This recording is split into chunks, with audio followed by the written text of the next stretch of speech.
Hello friend, welcome to M K S physics classes. आज हम discuss करने वाले हैं इंटरफ्रेंस के बारे में। तो आज देखते हैं पॉलीक्रोमेटिक लाइट। पॉली का मतलब क्या होता है मैनी, क्रोमेटिक का मतलब क्या होता है कलर्स। अगर एक ऐसी लाइट है जिसमें बहुत सारे कलर्स हैं, this is a polychromatic light. Monochromatic light, mono का मतलब सिंगल, ऐसी लाइट जिसमें केवल एक ही कलर है, मोनोक्रोमेटिक लाइट। अब इसी में हम देखते हैं कोहेरेंट सोर्स। कोहेरेंट सोर्स का मतलब क्या है? अगर आपके सोर्स दो टू या मोर सोर्स हैं और उनकी क्या है, two sources are said to be coherent if they produce wave of same frequency. जो दो सोर्स हैं या दो से ज़्यादा सोर्स हैं, उस सोर्स से जो वेव प्रोड्यूस हो रही है उसकी फ्रिक्वेंसी सेम होनी चाहिए। क्या होनी चाहिए? Frequency same with a constant phase difference. और दोनों वेव के बीच में या दो से अधिक वेव के बीच में जो आपका फेज डिफरेंस है वो क्या रहना चाहिए? Constant. This is a coherent source. ये सोर्स S1 है और ये सोर्स S2 है। तो वेव इस तरीके से जनरेट हो रही हैं यहाँ पर। तो अब देखो इसके लिए जो फेस होगा सेम, और यहाँ से यहाँ के लिए फेस क्या होगा? सेम। अगर इनका फेस डिफरेंस हम फाइंड करेंगे तो कितना आएगा? Delta five equal to zero. यहाँ पर भी अगर फाइंड करेंगे तो डेल्टा फाइव इक्वल टू क्या आएगा? जीरो।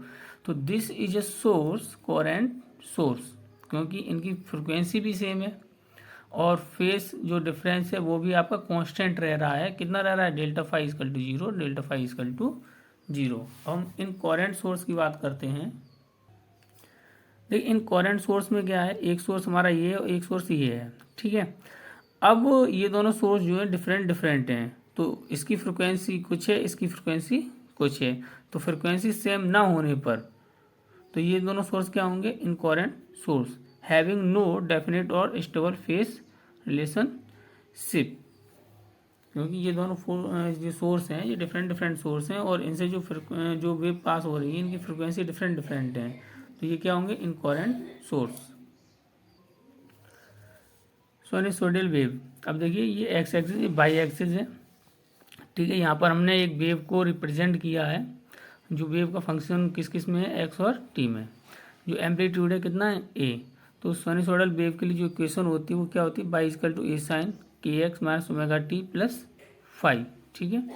अब हम रिलेशन फाइंड करना चाहते हैं phase difference and path difference. तो हमारी ये दो सोर्स हैं S1 एंड S2। इसकी जो पाथ है वो कितना है? एक्स, और इसका जो पाथ है वो कितना? X plus delta x.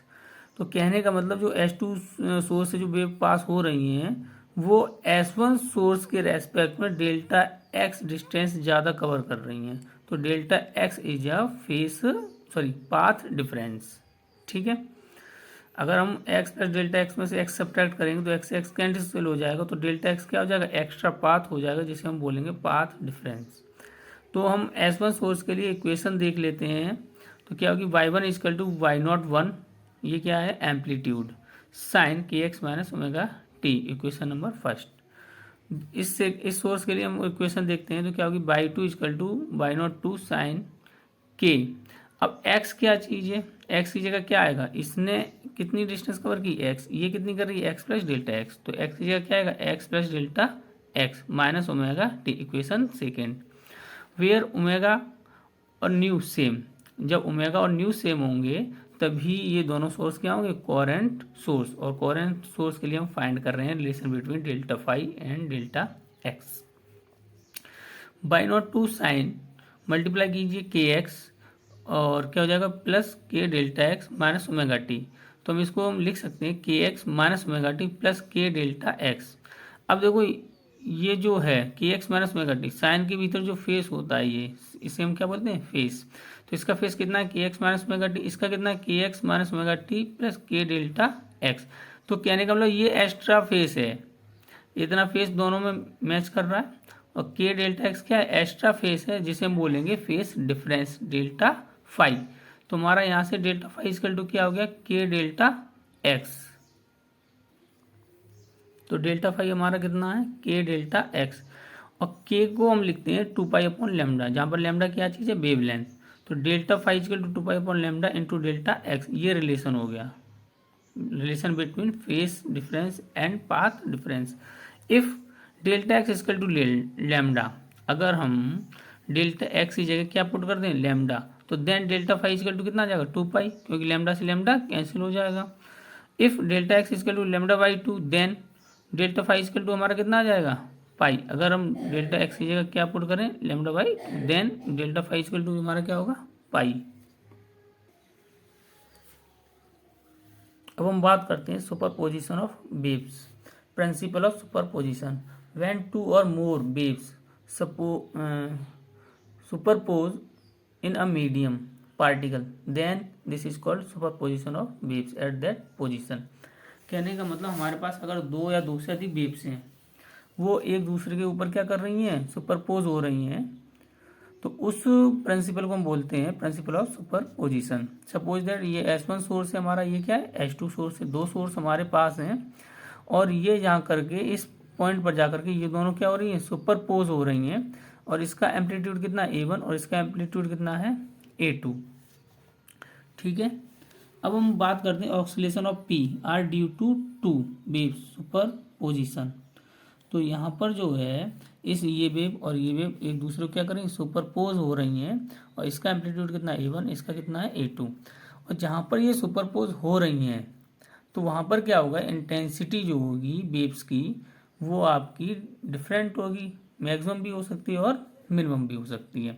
अब हम देख लेते हैं इसका रूल क्या है। अगर आपके पास दो वेव्स हैं बाई 1 और बाई 2, और ये क्या बोलते हैं किसी मीडियम में ट्रेवल कर रही हैं, तो ये जिस पॉइंट पर जाकर के सुपरपोज होंगी तो वहाँ पर एक आपको रिजल्टेंट वेव मिलेगी, और उसका जो डिस्प्लेसमेंट होगा, उसका जो क्या होगा, डिस्प्लेसमेंट होगा एल्जेब्रिक सम।